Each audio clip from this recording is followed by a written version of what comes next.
Сайн мэцгэн та бүхэнд энэ өдрийн мэндийг хүргье.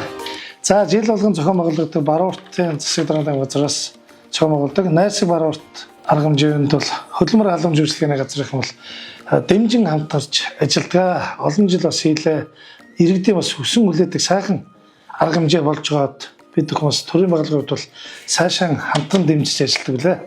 За энэ найрсаг Барууртын арга хэмжээнд бол хөдөлмөр халамж үйлчлэгээний газар бол өдөр тутмын үйл ажиллагаа гэхээс илүү бид нар тодруулаад иргэдийн хөдөлмөр эрхлэлтийн чиглэлээр илүү түлхүү бүртгэл судалгаа мэдээллүүдийг хүргэж ажиллана.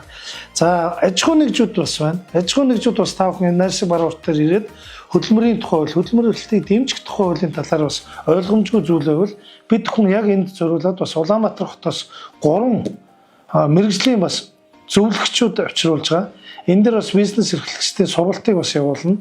Тэгэхээр та бүхэн бас заавал хуулийн зөвлөгөөг хөдөлмөр халамж үйлчлэгээний гэхээс илүү мэргэжлийн цаашлаад бүр зөвлөх үйлчилгээ гэж бас хөдөлмөр халамжаас шинэ бий болсон байгаа 10 хоног үйлчилдэг.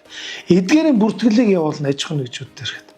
За тэгээд энэ дээр бол одоо та бүхэн бас олон нийтийг хамарсан мод тарих үйлчлэгэнд ажилд орё гэсэн хүмүүс бүртгэлээ бас хийлгэж болно. Малжуулах гэж хөтлөр байдаг. За энэ жил бол манайх 40 малчин байсан. Нэмээд бас санхүүжилт төр 50 малчны эрх ирсэн. Энэ дээр та бүхэн бас малжуулах хүсэлтээ гаргаж өгч болно. За санхүүгийн дэмжлэг эргэн төлөвлөлт барьцаа өргөх шаардахгүйгээр бас манайх иргэдийг санхүүгийн зээлэлт хамруулдаг. За энэ ажил үйлчлэгээн дээр бас төсөл хөтөлбөрүүдийг нээлттэйгээр хүлээж авахаас гадна энэ дээр та бүхэн ямар юм өгдгийг ч гэдэг юм ингээд анхаарчны бас мэдээллийг мэдэхгүй бол та бүхэн найрсаг Барууртаар ирээд энэхүү бүх мэдээллийг авахд бид хүн 2 хоног та бүхэндээ үйлчилж ажиллах нь байна. Ингээд найрсаг Барууртын үйл ажиллагаанд амжилт хүсье.